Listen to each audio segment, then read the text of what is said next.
Hello everyone, I am Anuj and you are watching legal currents. आज से हम नया सब्जेक्ट शुरू करेंगे इस चैनल पर जिसका नाम है कॉन्स्टिट्यूशनल लॉ और constitution of India. And today this is the first lecture और इसमें हम समझेंगे what is constitution, why do we need constitution, essentials of a good constitution of India, its introduction and meaning, sources of Indian constitution। तो ये हम आज के इस वीडियो में समझेंगे। तो चलिए शुरू करते हैं। कॉन्स्टिट्यूशन ऑफ इंडिया के बारे में पहले समझते हैं कॉन्स्टिट्यूशन क्या है। कॉन्स्टिट्यूशन का मतलब समझते हैं। और कॉन्स्टिट्यूशन क्या है? ये एक फंडामेंटल लॉ ऑफ लैंड है। फंडामेंटल लॉ ऑफ लैंड मतलब कि संविधान हमारे देश का एक मूल अधिकार है जो कि जो कि एक फाउंडेशन की तरह लीगल सिस्टम के लिए एक फाउंडेशन का काम करता है। इट मे बी रिटर्न और अनरिटर्न, ये लिखित में भी हो सकता है और वर्बल भी हो सकता है। It deals with the structure and power of government. इसका मतलब क्या हुआ? इसका मतलब ये हुआ कि जो भी कॉन्स्टिट्यूशन, ये चाहे इंडिया का हो, चाहे किसी और कंट्री का हो, किसी और देश का हो, वो वो कॉन्स्टिट्यूशन सरकार के ढांचा, सरकार का जो स्ट्रक्चर है और उसकी जो पावर्स हैं उनको भी रेगुलेट करता है, उनसे भी डील करता है। It also deals with the rights of citizen, deals with relationship between government and people। rights of citizen, इसका मतलब क्या हुआ? इसका मतलब ये हुआ कि फंडामेंटल राइट्स। तो जो भी कॉन्स्टिट्यूशन हो, किसी भी देश का कॉन्स्टिट्यूशन हो, उसके अंदर फंडामेंटल राइट्स सिटीजन्स के लिए जो होते हैं वो उसमें मेंशन होंगे। और relationship between government and people, जो भी संविधान है उसमें सरकार और जो सिटीजन्स हैं, जो जनता है, उसके बीच का संबंध जो है वो कैसे कंट्रोल्ड रखा जाए, कैसे उसको नियंत्रण में रखा जाए, ये उसमें जरूर बताया गया होगा। Constitution is supreme law of land.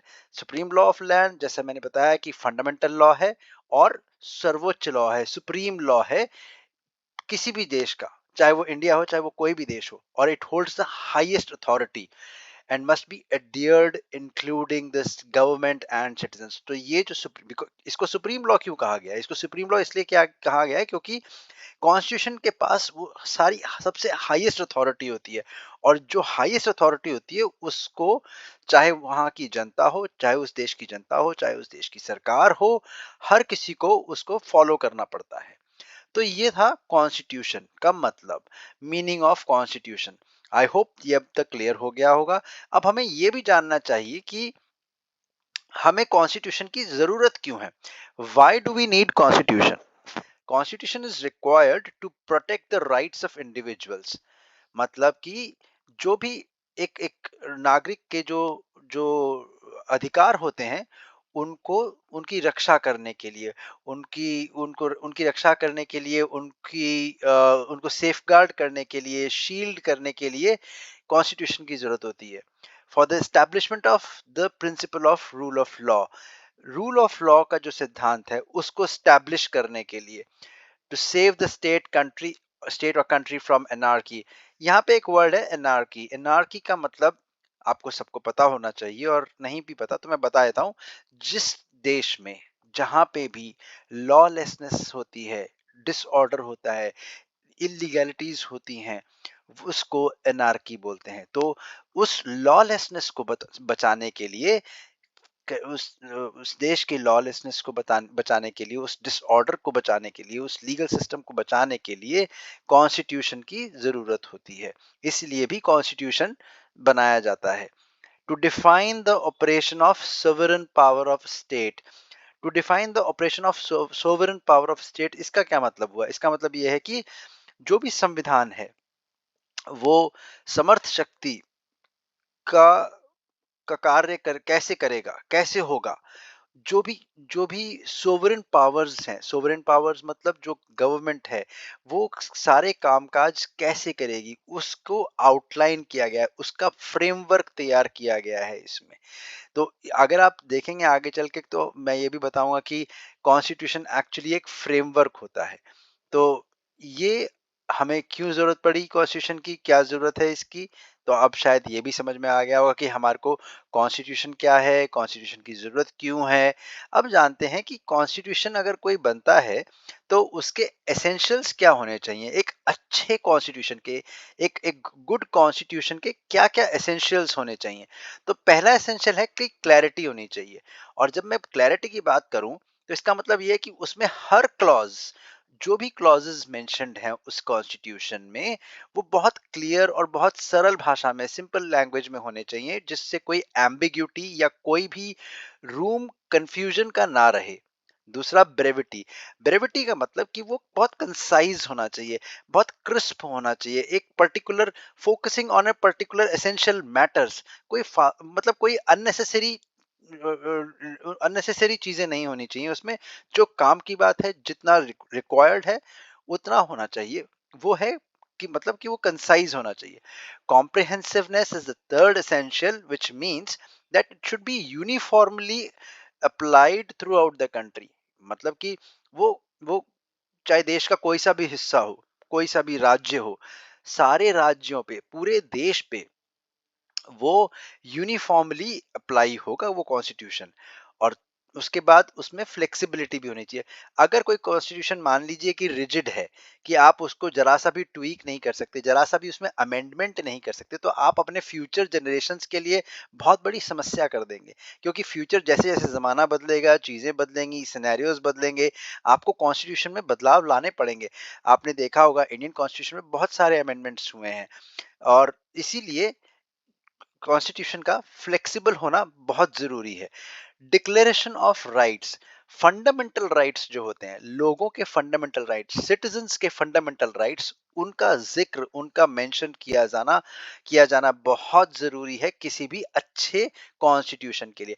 Independence of judiciary is another point, which mentions कि जो भी जुडिशरी है वो फ्री हैंड काम करनी चाहिए, वो किसी के दबाव में काम नहीं करनी चाहिए, वो फियरलेसली इंडिपेंडेंटली काम करे, और जो फंडामेंटल राइट्स हैं सिटीजन्स के, उनकी रक्षा करे, उनके लिए एज ए गार्जियन काम करे। तो कोई भी इशू होगा, कोई भी केस होगा, तो जुडिशरी उसको ये ध्यान में रखते हुए काम करे कि वहां पे फंडामेंटल राइट्स का कोई इन्फ्रिंजमेंट तो नहीं हो रहा है किसी भी काम से, तो एज ए गार्जियन वो काम करेगी। तो ये कुछ हैं पॉइंट्स। और एक और पॉइंट है डायरेक्टिव प्रिंसिपल्स, तो जैसे कि फंडामेंटल राइट्स का मेंशन होना जरूरी है एक अच्छे कॉन्स्टिट्यूशन में, उसी तरीके से किसी भी राज्य की उन्नति के लिए और वहां के लोगों के हित के लिए, मतलब कि वेलफेयर ऑफ द स्टेट, उसके लिए ये डीपीएसपी यानी कि directive principles of state policy को मेंशन करना बहुत जरूरी होता है एक अच्छे कॉन्स्टिट्यूशन में। तो ये कुछ पॉइंट्स थे, ये जिनकी वजह से हम समझ सकते हैं कि एसेंशियल्स क्या होते हैं गुड कॉन्स्टिट्यूशन के। अब जानते हैं कि कॉन्स्टिट्यूशन को क्लासिफाई कैसे किया गया है। कॉन्स्टिट्यूशन को क्लासिफाई दो तरीके से किया गया है, पहला है रिटन और अनरिटन, और दूसरा है रिजिड एंड फ्लेक्सिबल। अभी तक की बातों में शायद इतना समझ आ चुका होगा कि रिटन अनरिटन क्या है। कोई कॉन्स्टिट्यूशन रिटन होता है, कोई अनरिटन भी होता है। Most of the times, most of the countries, they have a written constitution. Rigid and flexible constitution, India constitution कैसा है? फ्लेक्सिबल है। Why it's flexible? Because you can amend as per the need. Whenever there is a need to amend the constitution, you can easily amend the constitution. It should not be rigid का मतलब कि आप उसमें कोई भी amendment नहीं कर सकते हैं। तो ये है क्लासिफिकेशन ऑफ कॉन्स्टिट्यूशन। अब जानते हैं कि कॉन्स्टिट्यूशन ऑफ इंडिया क्या है। और मेरे को पूरी उम्मीद है कि अब तक हमें कॉन्स्टिट्यूशन के बारे में समझ में आ गया होगा, तो कॉन्स्टिट्यूशन ऑफ इंडिया को समझना कोई बड़ी बात नहीं होगी। क्योंकि जैसा मैंने पहले बताया कि कॉन्स्टिट्यूशन क्या है, फंडामेंटल लॉ है, सुप्रीम लॉ है। तो वैसे ही constitution of India is also a fundamental and supreme law of land और law of India. It is the form of written document and it provides framework. ये बात मैंने पहले भी बताई थी कि कॉन्स्टिट्यूशन क्या करता है, एक फ्रेमवर्क डिफाइन करता है। किस चीज के लिए फ्रेमवर्क डिफाइन करता है? कि political codes, procedures, authorities, government responsibilities of citizens, इन सब के लिए एक फ्रेमवर्क डिफाइन करता है कॉन्स्टिट्यूशन। और ये मैं बता देता हूं आपको कि भारत का कॉन्स्टिट्यूशन जो है वो लेंथीएस्ट कॉन्स्टिट्यूशन है। मैं आपको आगे बताऊंगा नेक्स्ट लेक्चर में कि इसमें कितने पैराग्राफ्स हैं, कितने चैप्टर्स हैं, कितने वर्ड्स हैं, इनफैक्ट ये भी मैं बताऊंगा। लेकिन अभी फिलहाल के लिए हम ये जान लेते हैं कि ये भारत का लेंथीएस्ट कॉन्स्टिट्यूशन है और पूरे वर्ल्ड में यही एक सबसे लेंथीएस्ट कॉन्स्टिट्यूशन है। अब आपको शायद अगर आप गूगल करेंगे तो आप you will find that there is one other state, Alabama, जिसका कॉन्स्टिट्यूशन लेंथीएस्ट है। बट बी माइंडफुल, स्टेट और रिपब्लिक, ये कंट्री है और ये एक स्टेट है। तो स्टेट की बात नहीं हो रही है यहाँ पे, कंट्रीज की बात हो रही है, देशों की बात हो रही है। तो सबसे बड़ा कॉन्स्टिट्यूशन भारत देश का ही है। और जब कॉन्स्टिट्यूशन बन जाता है तो सरकार क्या करती है? सरकार तीन फंक्शंस को पूरे पूरे कॉन्स्टिट्यूशन को तीन फंक्शन में डिवाइड करती है, और वो होते हैं लेजिस्लेटिव, एक्सिक्यूटिव और जुडिशियरी। लेजिस्लेटिव फंक्शन क्या करता है? Legislative function law making function होता है। लॉ मेकिंग फंक्शन मतलब कि कोई भी नया कानून बनाना है या कोई भी पुराने कानून में अमेंडमेंट करनी है, संशोधन करना है, तो वो काम किसका होगा? वो लेजिस्लेटिव फंक्शन का होगा। अब जो कानून बन गया है उसको इम्प्लीमेंट कौन करेगा? उसको इम्प्लीमेंट करेगा एग्जीक्यूटिव फंक्शन, उसे लॉ इम्प्लीमेंटेशन कहते हैं। और उसको उसको एजुडिकेट कौन करेगा? वो करेगा जुडिशरी फंक्शन। मतलब कि इम्प्लीमेंट हो गया, अब उसके ऊपर जजमेंट्स जो देने हैं वो कौन देगा? वो जुडिशियरी देगी। इसीलिए तीन फंक्शंस होते हैं। ये में रखने वाली बात है कि हमारे कॉन्स्टिट्यूशन के कितने फंक्शंस हैं? तीन फंक्शंस है, लेजिस्लेटिव, एक्सिक्यूटिव और जुडिशियरी। और क्या क्या इनके रोल्स होते हैं। तो ये है हमारा इंडियन कॉन्स्टिट्यूशन। अब जान लेते हैं कि सोर्सेज ऑफ इंडियन कॉन्स्टिट्यूशन क्या है। मैं आपको बता दूं कि 1950 में जब इंडियन कॉन्स्टिट्यूशन को अडॉप्ट किया गया था, उस टाइम पे इस कॉन्स्टिट्यूशन को बनाने में बहुत सारे देशों के कॉन्स्टिट्यूशंस को कंसिडर किया गया और उनसे इंस्पायर्ड होके, ये कहना गलत होगा कि कॉपी पेस्ट किया गया है। कॉपी पेस्ट कुछ नहीं किया गया है। हाँ, उससे इंस्पायर्ड होके, उनसे इन्फ्लुएंस्ड होके हमारे फ्रेमर्स जो थे कॉन्स्टिट्यूशन के, जो फ्रेमर्स थे बी आर अम्बेडकर और एंड उनकी टीम जो थी, उन्होंने एक नया कॉन्स्टिट्यूशन बनाया, इंडिया कॉन्स्टिट्यूशन। तो पहले क्या कंट्रीब्यूटर रहा? पहला कंट्रीब्यूटर रहा गवर्नमेंट ऑफ इंडिया एक्ट 1935। ये कौन सा एक्ट है? ये एक्ट है जब ब्रिटिशर्स राज करते थे। तो ब्रिटिशर्स की पार्लियामेंट ने एक ब्लूप्रिंट, गवर्नेंस के लिए एक ब्लूप्रिंट बनाया था कि ब्रिटिशर्स जो है वो इंडिया को कैसे गवर्न करेंगे, उसके लिए एक ब्लूप्रिंट बनाया था। तो वो जो एक्ट था गवर्नमेंट ऑफ इंडिया एक्ट 1935, इस एक्ट से बहुत हेविली इन्फ्लुएंस्ड होकर हमारा कॉन्स्टिट्यूशन बना हुआ है। इसके अलावा बहुत सारे देशों से हमने कॉन्स्टिट्यूशन को बनाया है इंस्पायर होके। फॉर एग्जांपल आप देख लीजिए ब्रिटिश कॉन्स्टिट्यूशन। अब ब्रिटिश कॉन्स्टिट्यूशन से हमने क्या लिया? पार्लियामेंट्री गवर्नमेंट और रूल ऑफ लॉ के बारे में हमने इन्फ्लुएंस होके, वहां से हमने ब्रिटिश कॉन्स्टिट्यूशन से इन्फ्लुएंस होके अपने अपने कॉन्स्टिट्यूशन में बनाया है, इंडियन कॉन्स्टिट्यूशन में बनाया है। यूएस कॉन्स्टिट्यूशन से हमें इंस्पिरेशन मिली किस चीज की? फंडामेंटल राइट्स और इंडिपेंडेंस ऑफ जुडिशरी की हमें इंस्पिरेशन मिली यूएस कॉन्स्टिट्यूशन से। आयरिश कॉन्स्टिट्यूशन से हमने directive principles of state policy के बारे में समझा और उससे वहां से इंस्पिरेशन हमारे को डीपीएसपी के बारे में मिली। कैनेडियन मॉडल से हमने क्या समझा, क्या इन्फ्लुएंस हुए? Federal structure of Indian constitution. क्या होता है फेडरल स्ट्रक्चर, ये मैं आपको बताऊंगा अपने नेक्स्ट वीडियोस में, देखते रहिएगा। एक एक वर्ड मैं आपको समझाऊंगा। कोई भी क्वेश्चन होता है तो please do write in the comment box, I will answer your queries as well. So Canadian model से इन्फ्लुएंस होके हमारा फेडरल स्ट्रक्चर बना इंडियन कॉन्स्टिट्यूशन का। सोवियत कॉन्स्टिट्यूशन से हमारे सोशलिस्ट एंड इकोनॉमिक प्रोविजंस हमने हमने बनाए। हाँ, उनसे इंस्पायर होकर अपने सोशलिस्ट और इकोनॉमिक प्रोविजंस बनाए। सोवियत कॉन्स्टिट्यूशन कहाँ का है? रशिया का है।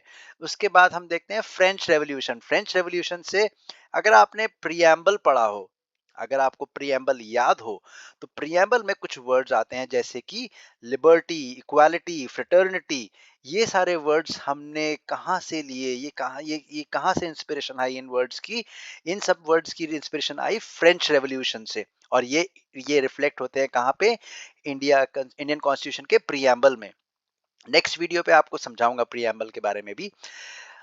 अगला है हमारा कि कॉन्स्टिट्यूएंट असेंबली की जो डिबेट्स होती थी, जब कॉन्स्टिट्यूशन बना उससे जब कॉन्स्टिट्यूशन हम बना रहे थे उससे पहले जब असेंबली होती थी, कॉन्स्टिट्यूंट असेंबली जो होती थी वहां पे जो डिबेट्स होती थी, उसमें उससे जो कंट्रीब्यूशन आया उससे भी हमने अपना इंडियन कॉन्स्टिट्यूशन का फ्रेमवर्क तैयार किया था। और UDHR is universal declaration of human rights. हमारे जो फंडामेंटल राइट्स हैं वो कहाँ से इन्फ्लुएंस हुए हैं, वो यूडीएचआर से इन्फ्लुएंस होकर बनाए गए हैं। तो ये कुछ पॉइंट्स थे, ये कुछ सोर्सेस थे, ये आपको हमेशा याद रखने हैं, बहुत इंपॉर्टेंट है ये।